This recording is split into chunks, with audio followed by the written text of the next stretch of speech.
It's probably the most difficult marketplace I can remember in my entire career advising the industry. So far the holiday market and domestic sector has been very strong. Bookings are ahead of 2011 and we've got no reason to believe that's going to change. It's been difficult but better than last year, and business is holding up.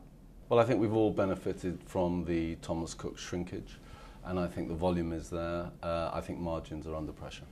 It's been a tough year, I think. I've got clients that have had a pretty rough time, made losses, but I've got some clients that have done very well. I would say 2012 will see in the region of 10% increase across leisure and corporate sales. I think in the leisure sector it's been particularly challenging, and it's been very hard to grow in that space.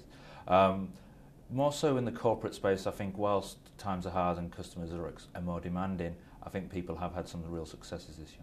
I think 2012 is going to be another challenging year, but a year that still has a lot of hope and a lot of progress we can make, so it's not all bad. Well, the market is slightly down, but that is added to by the fact that both TUI and Thomas Cook took out capacity, so I'm actually mildly encouraged. I think Italian cruising has proven that not all publicity is good publicity.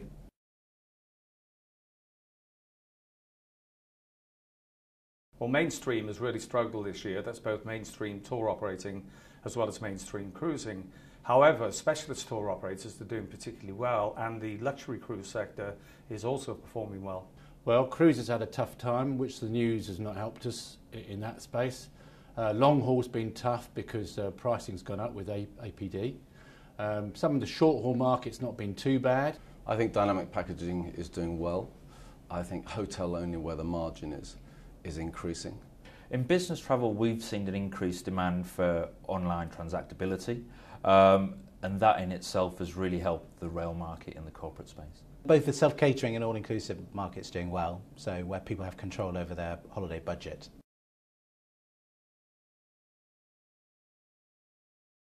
In the Caribbean, it's all holding up very well. Barbados is doing particularly well. In our other company, the Indian Ocean is doing good. Mauritius less so. The traditional Western Mediterranean sun destinations, Spain and Portugal, are doing very well, as are the Eastern Mediterranean destinations like Turkey and Egypt. Not so well maybe places like south of France and Italy. Greece is going to be an unusual destination. It looks as though it's going to be tremendous value for money, but do you want a holiday in the middle of a civil war? The Med has definitely been losing in terms of lack of demand to date. However, because that's where the capacity is, it will ultimately be the winner, and the consumer will win because the prices will be much cheaper. 2012 has seen Australia as a real challenging destination for us with the strength of their currency. Equally, for the rest of 2012, we'd expect Europe to come back quite strongly. Spain is proving to be very resilient, including the Balearics. Florida is doing well, but long haul in general is actually struggling, and that's because of high prices.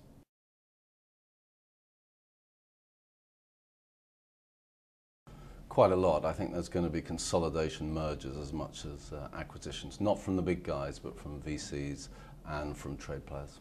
I don't expect to see too many acquisitions in 2012. We've had some amazing amounts of acquisition activity in the last 6 months, and I'm certainly working on 1 or 2 projects at the moment. So I think it's going to be surprisingly good. I don't think you'll see any at the cruise operator level because they're all big, but I think definitely at the distribution level there will be some consolidation. Even All Leisure's recent purchase of Travelsphere Page Moy was buying a form of distribution. 2012, we're already seeing a lot more inquiries. We're even seeing companies looking at IPO.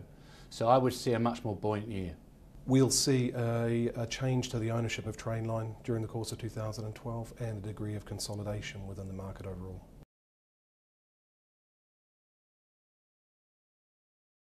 Flight Centre currently has no plans for acquisition for the next 12 months. However, we would not rule out opportunities when they're right for us. We are actively looking within the UK and European sector to acquire business, yes. We've looked at some, but none that we thought were unique enough to fit our business model. No, we're going to focus. If we do any, it will be on mainland Europe.